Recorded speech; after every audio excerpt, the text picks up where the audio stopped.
Afternoon. Welcome to the New York Charter Schools Association monthly statewide webinar. I'm Yomika Bennett, the Executive Director of the New York Charter Schools Association. I'm joined today by Anna Hall, CEO, Northeast Charter Schools Network, Janet Klein, Program Research Specialist in the Charter Schools Office of the New York State Education Department, Keegan Prue, Director of Leadership Team Operations at Suny Charter Schools Institute, Aaron Cochran, Deputy Executive Director of Policy and Operations at New York City DOE, and Corey Callahan, General Counsel and VP of Legal Policy at the New York City Charter School Center. Thank you all for joining us for our first webinar of 2022. We hope you had a happy and healthy break and hope the new year is off to a good start for everyone. New year, familiar format. We will begin today with a few updates from the association and the authorizers. Then we'll follow up with a discussion with the Q&A, and after the Q&A, we'll have special presentations to hear directly from some charter schools across New York State. The New York State Department of Health has distributed at-home COVID test kits to curb the spread of COVID-19. Schools in New York City should have received their kits through New York City DOE, and schools outside of New York City should have received an email earlier last week detailing their allotment of test kits and should have started to receive their kits. The number and the address for shipping and testing kits was taken from the information at New York State Education Department database. If you have not received information about your initial allotment of tests or have questions, please do not hesitate to reach out to the association or contact us at info@nycharters.net, and we will be happy to assist you. New York State Department of Health has also updated its guidance on COVID quarantine and isolation. Quarantine, of course, applies when there is an exposure to someone with COVID. Fully vaccinated people who have been exposed to COVID can continue to work and attend school. Students aged 12 and older who have the booster can participate in extracurricular activities as well. People not fully vaccinated and exposed to COVID should quarantine at home for 5 days. The memo stresses should. Isolation, of course, applies when individuals who have tested positive for COVID. Those individuals can return to work and school after 5 days of isolation. Today, also, Governor Hochul and New York State Department of Health Commissioner Barrett announced that the state will no longer require contact tracing to be conducted. The new state website will launch tomorrow with more information on quarantine and isolation and include attestation forms for employees to provide to employers. So look out for that. The memo on the updated quarantine and isolation guidance will be dropped in the chat. New York State Department of Health has also updated information on local health departments and their discretion to adopt local testing and quarantine strategies. Those local health departments must do so in a way that's equitable and provide access to testing for all schools in the county. The memo on the local health departments and the test to stay and testing to quarantine strategies is being dropped in the chat. It is important for schools to be aware of the decisions of their local health departments in allowing schools to adopt the test to stay and to test out of quarantine policies. However, schools must continue to report all COVID-19 test results, including all of the results of home testing if it's permitted, and those reports, of course, go to the New York State COVID-19 report card. The association is proud to announce the launch of 2 new working groups for the 2022 calendar year. In addition to our data working group, we will be launching a working group for charter school board members and for school-based operations leaders. The purpose of these working groups is to create a space for specific charter school personnel to share their experiences, discuss challenges, and exchange best practices. To indicate you're interested in joining these groups and receive an invitation to the first meeting, please complete the brief forms that are being dropped in the chat. Speaking of our data working group, the next session will be held on January 25th at 10 a.m. During the session, we will be showcasing different student information management systems that schools may be interested in adopting for the next year. To learn more about how platforms like PowerSchool, ToolSchool, Infinite Campus, and others might help improve student data management, please feel free to join us by clicking the registration link that's being dropped in the chat. Finally, this week marked the beginning of the most wonderful time of year in Albany, the 2022 legislative session. Governor Hochul delivered her first ever State of the State address, during which she outlined her priorities for education and other highlighted areas. A breakdown, the priorities mentioned in the governor's address is being added to the chat. You can see all the information there, and always feel free to reach out to us for more information. And I want to put a quick shout out to and a heads up to stay tuned for more advocacy this year. This year is going to be a big year, as we talked about before. We have a lot already coming down the pike: legislation, bills, budget, and more. So stay tuned. And that's a wrap for the association updates. I'm going to turn it over now to our partners. Welcome, Janet. Welcome, Keegan. Welcome, Corey, Aaron. We'll start with you, Janet. Hi. Welcome. Hi, thank you. Thank you all for having me.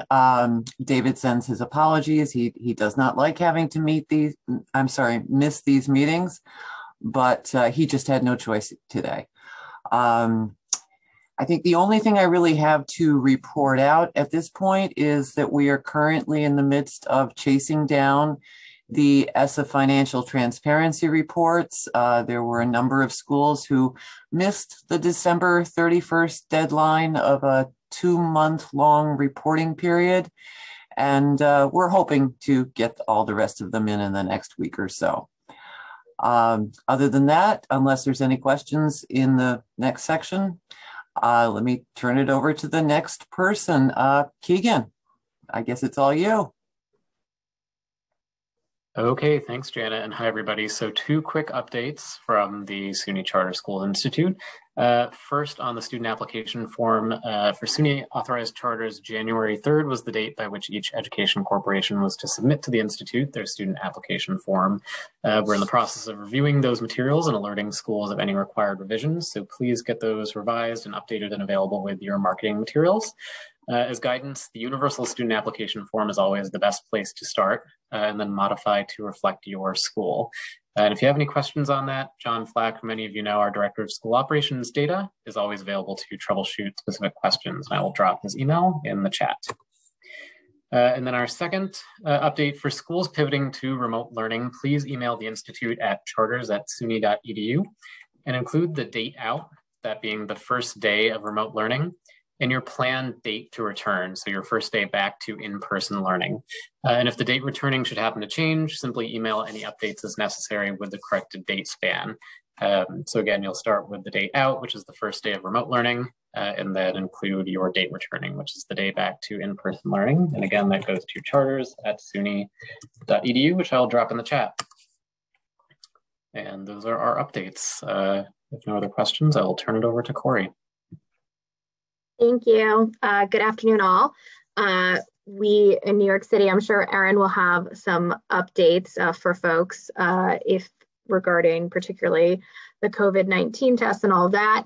We have gotten a fair amount of questions from people about some of the new health guidance that Yomika is discussing and how that applies in New York City and local Department of Health opinions, which we will of course update you as they become announced, which as of this point, we still do not yet have updated guidance, though obviously the state is quickly turning and adopting CDC guidance. And so expectation is that local DOH is going to do the same thing, so that it's just the delay. And we know for a lot of you are anxiously waiting to be able to implement some of the newer changes. We will be having a call this Friday. I'll pop in the chat if you haven't had a chance to register. And we've already gotten a lot of questions, but please keep them coming, whether you send them to me directly or you send them to the DOE's Google form. Please send them, and we will have more of that to discuss. I know there's a lot of questions, particularly around the use of the rapids. So Erin, I'll turn it to you if you have any other announcements. Yeah, good afternoon, everyone. On the authorizer side, if folks missed it, the annual comprehensive review data collection form due date has been extended to the end of March. So we'll have a bit more time there and look for more information in the next couple weeks on what that looks like. Excuse me. And then a couple of reminders. So one big reminder, the Big Apple Awards nominations are due on Friday of this week. We know there are some fabulous teachers out there that could use some extra love given all of the really hard work that they've been doing. So we encourage folks to submit a couple of nominations there. On the PEBT timeline, no updates there. It's still the timeline that we have messaged before. We are hearing, though, that folks, families may not be aware that they have already received their PEBT benefits, particularly if they have a SNAP card. They may have received it through their SNAP card instead of a previous PEBT card. If folks on the ground are getting complaints and you're not able to troubleshoot, let us know and we can support on PEBT, but nothing has shifted there. And families that are expecting a new card for the first time, that is still coming this month. They may not have received it yet. And then additionally, we are shipping, as was said at the top of the call, the testing kits to all sites, DOE sites where you will continue to work with your custodial engineer or with the local district principal. And then for schools in private space, we are shipping directly to you. Those shipments began to arrive last Thursday and are continuing. So if you don't receive your shipment by the end of the week, let us know, and then we will have additional information as we hear more about additional shipments. And those are my updates. All right, excuse me. All right, thank you. Now we'll switch to Q&A. I think I saw some questions come in the chat. Yes. And I'm going to. Stacy asked a good one. Yeah, Stacy asked a good one. But before we go to that, I want to sort of on the fly put out there like a challenge, an open challenge for whoever can create the best flow chart based on the new guidance. If all the lines are straight and none of them are curly, you automatically win. I'm sort of kidding, not kidding. If anyone does come up with like a really simple way to communicate to families or staff, I know I speak for all of your peers when I say that they would love it. We spent a good amount of time on an internal meeting earlier, trying to puzzle it out, even using some of our own experiences as examples, and it was complicated. It was definitely complicated. So, Yomika, Stacy asks a couple of great questions. One is about the continuation of open meetings law, which is something I think you could probably speak to, and potentially Corey as well, in the context of upcoming legislative action. So the existing law is in effect through the 15th, and so we're looking for the update. There's nothing in place right now that extends it beyond the 15th. My guess is certainly that's coming, ASAP. Yeah, I don't have anything to add. Everyone, we're getting your daily emails. We know, here's what we know. Everyone wants this to be extended. It's just the mechanism by which it has to get extended, right? So is it going to be legislatively passed? Is it going to be executive order? I think as folks know, we are under a state of emergency again. Back in early December, the governor put us in a state of emergency. So she does have access to certain powers. So I don't believe anyone should be worried that you cannot hold a virtual meeting at this point, because it seems the assembly, the legislature, everyone we speak to, everyone wants to be holding virtual meetings for right now. So we are just waiting. And I think, as we all remember, when we played this game last year, it usually was, it didn't get extended until like the day of or like the day after. So that, I think it is coming. It just hasn't happened yet. Absolutely right. Absolutely agree. Yeah, it's coming. It's coming. And so then Lisette asks a question about the guidance, the forthcoming guidance, when to start applying the 5-day quarantine guidance. Because and Yomika and Corey, I think I'm bopping this back to you guys to sort of play off each other again, because I think the answer might be different, and Aaron looping you in as well, for New York City versus some charters in other counties where that guidance has already been pushed out because of the change in state guidance versus the change in New York City guidance. Thoughts on that? Corey, I see you nodding, just sort of like, it's been 11 days. Well, I'm going to go first. Okay. I'm going to go New York City.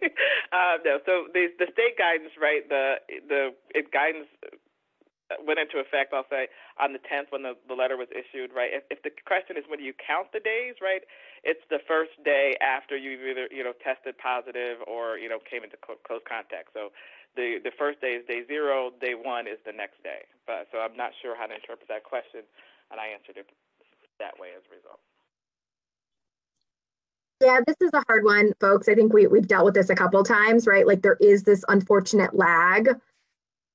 We know it's being recommended by CDC. We now know the state is recommending it. It really has almost always played out that New York City accepts it. Every school has to make their own determination. This is where I get, held up in my ability to say yes. You got to speak with your own counsel about the risks associated, but I do think it is forthcoming that it will apply in New York City. It just, as of right now, it has just been done at the state.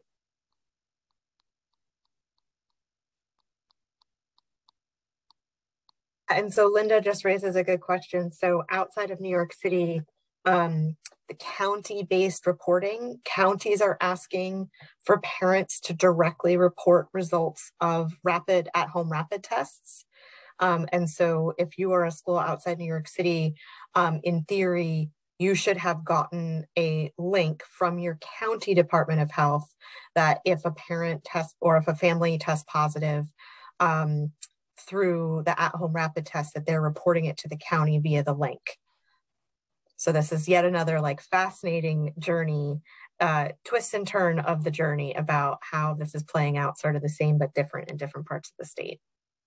And yes, Eric, agree. So outside of New York City, the shortened quarantine is already formally in effect. Sorry, Yumiko, what were you going to say? I want to just go back to the remind everyone that your local health departments, right? The state has at this point sort of given back authority to local health departments, so that is where you should look. So while there's a state guidance and guidelines out there, that applies to things that they can sort of force schools to report to them through their connection as. I'll just put it that way. But your health department is going to be the lead, and New York State says that time and again in their memos, right? Your local health departments will test, will set your guidance for test to stay, for quarantine, blah blah blah. They're putting out their recommendations on this. So, there may be many times where there's not a blanket statewide policy because it's up to your local health departments.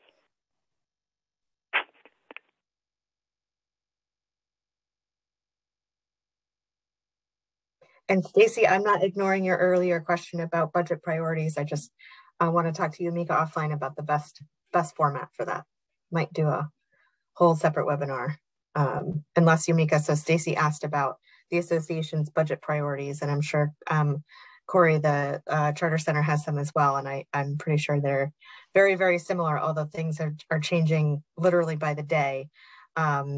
Maybe not from a budget priority perspective, but legislatively. So I don't know, Yumika, if you want to say anything about that now, or if that's good fodder for a separate forum. Sure, it's certainly good fodder for a separate forum. But I want to say too that information is probably maybe on our website, and if I can find it in the short term, I'll find it. I'll put it on our website. I'll put the link in there. But generally, right, it's increased the tuition formula to reflect foundation aid increases, right, opt-in for direct state aid payments, increased access to quality charter schools by removing the limit on number of charters issued in New York State, right, promoting diversity among school leadership and faculties, and encourage the founding of new public charter schools by people of color. So we go into more detail, I won't say great detail, and unpacking some of that. Of course, increase the school funding, facilities, providing aid for facilities, particularly for schools across the state that don't have access to the rental reimbursement, and more. So, but like I said, if it's not posted on our website, it will be shortly, and if there is, I will find the link and put that up there. Kayla put it in the chat, so folks can see it in the chat. There you go. Great. So, if anyone else has other questions, now's the time. If anyone has if I stand on one foot on Wednesday and my rapid test is positive, but my PCR is negative, and my uncle's cousin's friend was my close contact on a Thursday, we entertain all of those questions as well. We can crowdsource some quarantine guidance here if need be. But barring that, Yumika, I turn it over to you to introduce our special guests. Great. So I'm going to introduce now with our partners again. Start with Keegan to introduce our special guest. I'm going to turn it over now. Keegan, the floor is yours. Great, thanks, Yumika. Well, we're really excited to start with Dr. Manning. So I'm really happy to introduce Buffalo Creek Academy and their founder and CEO, Dr. Christopher Manning. Buffalo Creek is a newer charter, having opened its doors in September 2020 in the Buffalo City School District. So they had the unenviable task of opening their doors amid the uncertainty and ambiguity that comes with a global pandemic. And still, Dr. Manning and his team have handled that with just a tremendous amount of skill and grace. So now in year 2, Buffalo Creek is currently serving 168 students in grades 5 through 7, with a mission of preparing students to graduate from college and become actively engaged members of their community. So with that said, I will turn it over to Dr. Manning. Thanks, Keegan.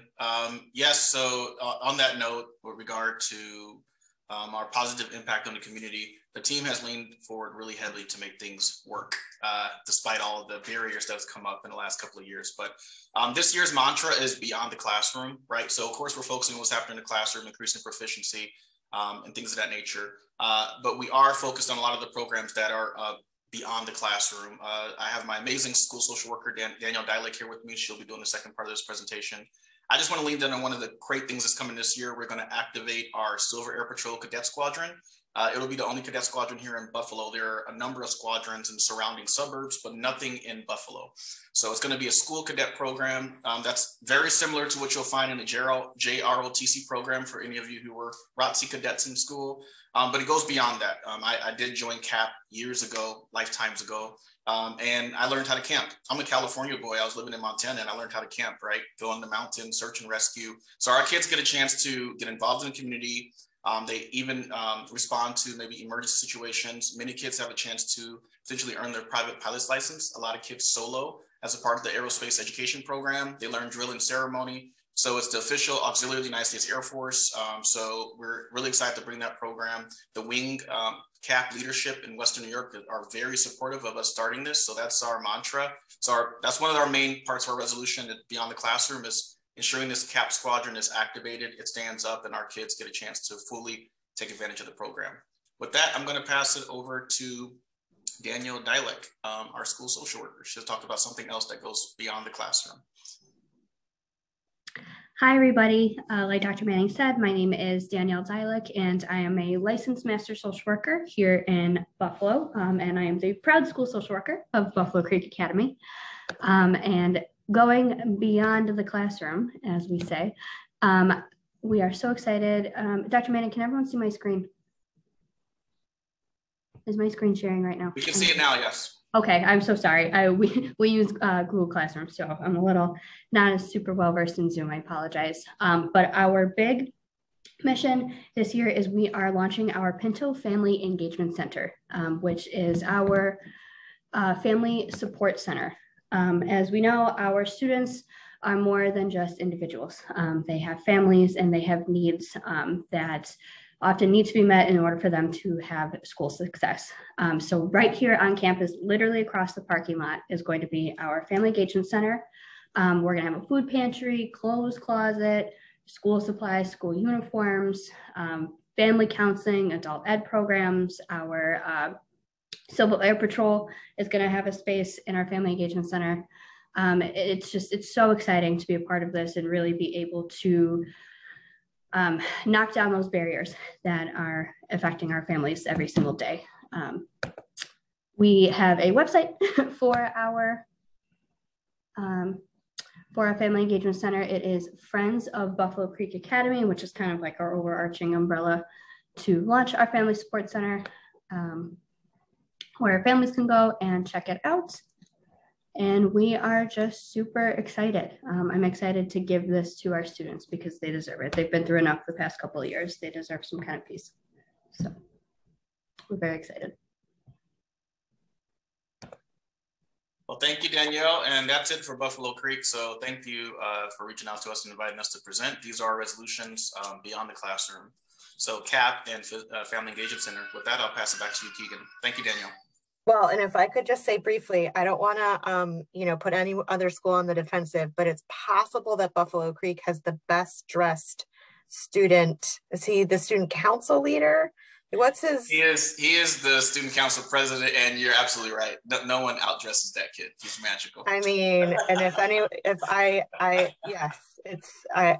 think the day that came through Twitter, it may have been the best Twitter thing that happened in my life in a long time. Oh, that's amazing. I mean, Dr. Manning sets a pretty high bar for sartorial excellence, so I'm not surprised to hear that. Thank you so much, Chris and Danielle. I really appreciate it. Next, I'm really excited to introduce another of our Buffalo schools, Tapestry Charter School, and their executive director, Eric Clapper, who's with us today.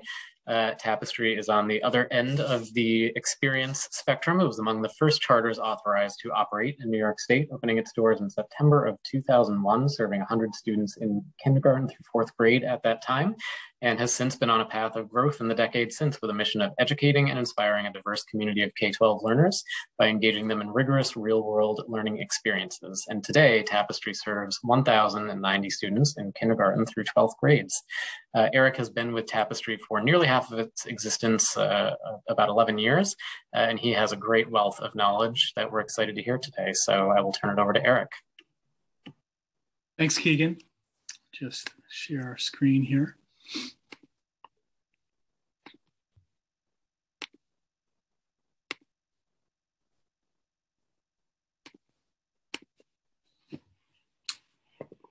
All right, well, thank you so much. New Year's resolutions for this year, I'll just go over a quick introduction to Tapestry. So our mission is to educate and inspire a diverse community of K-12 learners by engaging them in rigorous real-world learning experiences, prioritize intellectual, social, and emotional growth. And Tapestry is a vibrant, sustainable school that empowers learners and leaders to make a positive impact in our communities and beyond. So a little bit about us. We were founded in 2001. We are a K-12 public charter school in Buffalo. Our lower school is K-4. Our middle school is 5-8. We have our 9-12 high school. We currently have just about 1,100 students enrolled. 70% of them are economically disadvantaged. We have a 10-to-1 student to certified teacher ratio, and we're an EL school. At the beginning of the year, we had some guiding principles to start us off on this new adventure of the 21-22 school year. And so we wanted the safety and well-being of our students and staff to remain our highest priorities. We wanted to hold tight to our core values in this year when we were reopening, remain focused on our three-dimensional view of student and teacher success, and on our continuous cycle of improvement. We are crew through and through, so culture and character and social emotional wellness, along with academic learning, are interconnected and interdependent, and we will not separate these two. And we have a commitment to equity. So we want to ensure equitable outcomes for students, and a commitment to social justice are held at the center of our decision-making. But the three main resolutions are these. So first, we wanted to prioritize our relationships above all. So relationships are the foundation of any success that we'll have at Tapestry. They're necessary to build a foundation and base layers of trust with our students, knowing them well, knowing their families, not only collecting formative and summative data, but knowing them personally. We do this at Tapestry in many ways, but one structure we rely on enormously is crew. The term crew comes from a quote from Kurt Hahn, founder of Outward Bound. We are crew, not passengers, strengthened by acts of consequential service to others. Crews are a K-12 structure at Tapestry, and we have daily meetings to support everyone's learning and growth. And we make time for students to build those meaningful connections with their peers and their crew leader, reflect on academic progress, but also to focus on our cell and character work. It's a place of belonging for students and staff, and it's crucial for the work that we do at Tapestry. We focus so much on relationships with our students, but it's also critical as school leaders to nurture our relationships with our teachers and staff now more than ever. Systematically lending grace to our teachers while also pushing them to continue to be their best in front of our students under outrageously difficult circumstances has been the most difficult task for our school leadership team, but it's the most necessary task for us. Our second resolution is to continue to look forward and plant seeds. And so we also have to push ourselves in the face of these tough environments to continue to look forward and lead. We do this by setting up structures in our leadership teams to hold tight to our strategic work plans and commit to each other to keep each other accountable. As an EL school, we see the world through 3 dimensions of student achievement: mastery of knowledge and skill, character, and high quality work. As leaders, we have to constantly get up on the balcony and remember that above all, we are working to create not only effective learners, but contributing citizens and critical thinkers in our community. And in order to accomplish these aspirational endgame goals, we need to hold tight to our daily, weekly, and monthly goals. So we keep evaluating and turning them over and doing our best to look towards the future.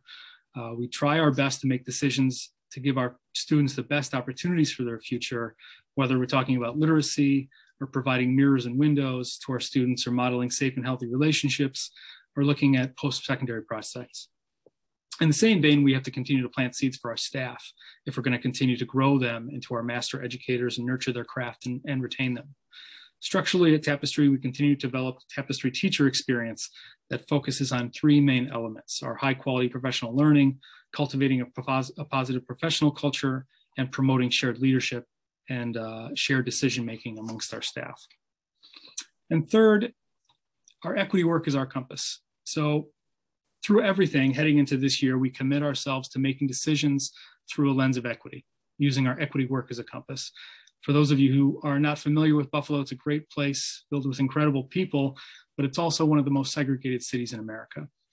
Racial dot map of the city has stark lines divided by historic main thoroughfares and neighborhoods. And as a charter school that's citywide and not geographically neighborhood-based, we enroll students from every corner of the city. It's an aspect of Tapestry that I really love, that we're so reflective of the city as a whole. Our equity work is really all-encompassing and embedded strategically into our school's work plans, but it's rationalized into 4 main pillars. First is student experience. This is where we bring out our culturally relevant and responsive curriculum, our student experiences, rigor and high expectations for all, equity in our discipline practices, referral for SPED, identification of advanced classes, etc. We've leaned on our restorative practices in an extraordinary way in this reopening year, this fall, and continue to have our circles be a way to connect and communicate to students and families in conflict. The second pillar is our family engagement. So we are actively improving family engagement practices through an equity lens, making sure our family leadership positions are reflective and proportional to the students and families we serve, and reaching our families where they are. The third is staff recruitment and retention. So at Tapestry, we need to plainly increase the diversity of our staff to better reflect the students and families we serve. We're in the middle of deep reflective work in our HR policies and practices and how we're targeting our recruitment efforts for next year. And the fourth pillar is professional development. And that's to plan and implement and lead training and PD for staff that not only promotes diversity, equity, and inclusion and anti-racism as core values of our organization, but also works through open conversations with our staff on teacher mindset, self-awareness work, identity, and racial bias work. So thank you. And I think if we get through half of that as a school organization, we'll have a really great year. Thank you to Keegan and to everyone for inviting us on today. I appreciate it. Thanks. All right. Thank you so much, Eric. And thanks again, Chris. But wait, there's more. We have more special guests. So I'm going to turn it back over to Anna so we can keep things moving. Awesome. And before I ask Janet to introduce our final special guest, I would just say I was really impressed and gratified by some of Eric's team actually on their own asked to host a Critical Friends visit around some of the equity topics that he was just describing. And they were incredibly vulnerable and really deeply appreciated the feedback and ideas that they got from their Critical Friends. So I say it both as kudos to Eric and to his team for being vulnerable and asking for help on a very difficult topic, but also, as an example of something that, your peers are out there and they want to help you. And if Critical Friends can be a vehicle for you to work on some of these sticky wickets, please don't hesitate to let us know. So Janet, with that, would love to have you introduce our final school guest. Thank you, Anna. I am very pleased to introduce the head of school for Launch Expeditionary Learning Charter School. And I apologize, I got this as a last minute assignment and didn't have time to check pronunciation with anyone. So Efrat Cassell, did I get that right? Close? You're close. It's Efrat Cassell. Efrat Cassell. My apologies. Launch Expeditionary Charter School is located in Brooklyn, and their mission is to prepare students who thrive in college and careers by providing a public education rooted in active learning experiences and powerful character development. Launch serves grades 6 through 8, and everyone please join me in welcoming Efrat Cassell. Thank you. Let's see here. Okay.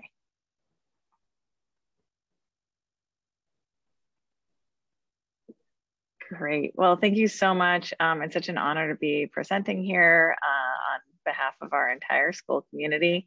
And we are the second expeditionary learning school here this afternoon. So I wanted to lead off with one of our resolutions that I would say is our forever resolution. It's our ethos. It's who we are. It's what we do. We are crew.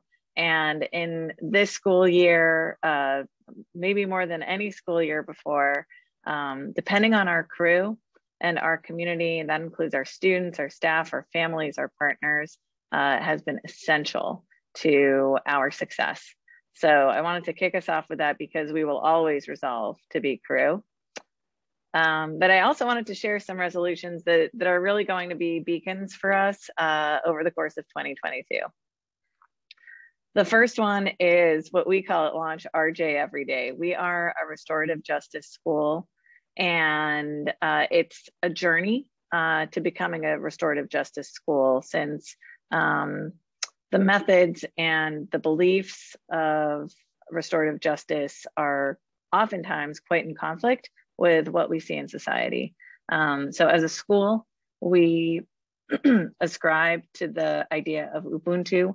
I am because we are, and we are because I am. And if you really believe that as a school community, you call people in, you work with students and with staff and families to make sure that everyone feels heard and supported. You also celebrate, you set goals, and you make students and staff feel like they really belong in this community because their presence is so important to the fabric of our school. So we are just launching this January, after some training sessions, our Student RJ Council. And it's a group of 6th, 7th, and 8th graders who have gotten training in conflict resolution and who are going to work to support their peers in achieving that. Our second resolution is to truly achieve excellence in our core model, which is the Yale education model, which we heard about just moments ago. This year, Launch hopes to receive its credential, which would put us on the map as being nationally recognized for excellence in EL education. And that means that we have to commit to 3 dimensions of student achievement that we believe are all critically important for the success of our students, which is mastery of knowledge and skills, character development, and high quality student work. And as a school, we are really excited to be on this path. And lastly, what we're so excited to share everything that happens in our school every day with anyone who wants to hear about it, but we're also incredibly excited to share our plans for the future. There has been a lot of disruption to our society over the past few years, and we don't want to let this moment pass us by. So we are envisioning a school on over 1,000 acres of national park land. And we are hoping to open it very soon in the future. And I'd like to show you a little bit about what that will look like. That's why we basically go to school, to learn things, but also to learn how we can help people and how we can become our best selves to help people around us. The world's first international flights took off from Floyd Bennett Field. Once a site of renowned innovations, a century later, it's a blank canvas. The potential of this 1,000-acre field has gone untapped until now. It's time to reimagine what school looks like, with equity at the heart. The next generation will be tackling climate change, food injustice, and systemic racism. Sitting in a classroom won't be enough to prepare tomorrow's leaders. Our campus will be built with and for the visionary students of Central Brooklyn who have been systemically excluded from the opportunities that lead to green jobs and most affected by environmental racism in our city. Because we can't advance sustainability without advancing anti-racism as well. This will be their field for experiential learning, real-world application, and leadership and teamwork. Here, Central Brooklyn students will learn on a world-class campus on National Park Service land in the middle of New York City. A one-of-a-kind, hands-on learning institution grounded in social justice, climate justice, and civil rights. And it's more than a school. It's a gathering place for families, the community, and for all New Yorkers to solve the problems of the future together. This is the model for what sustainable and racially equitable education can look like. We need you to make it a reality. We need you to help us save the planet, to fight for justice and equality, to build a better world. Join us.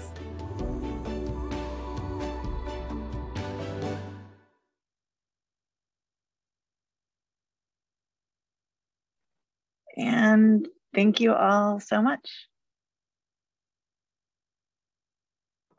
Wow. Thank all of you for taking the time and being brave and sharing with your peers. It's really inspiring. And I don't know about the last 11 days of 2022 for many of you, but I needed a little bit of that. So thank you very much. Really, really lovely. And, glad to be, yeah, that's right, Brian. Yeah, that's pretty amazing. I have some upstate chickens that might need a home down there. So thank you all very much again, and thank everyone for joining us. We will see you all again on the second Tuesday of February. I'm sure there will be updates in the meantime. We'll send them over email. If anything warrants it, we'll call another meeting. And as always, never hesitate to let us know if you have any questions or if there's anything that we can be doing to help you. So be well, take care, and put the word out. Prizes, bragging rights for the best flowchart. Thanks, everyone.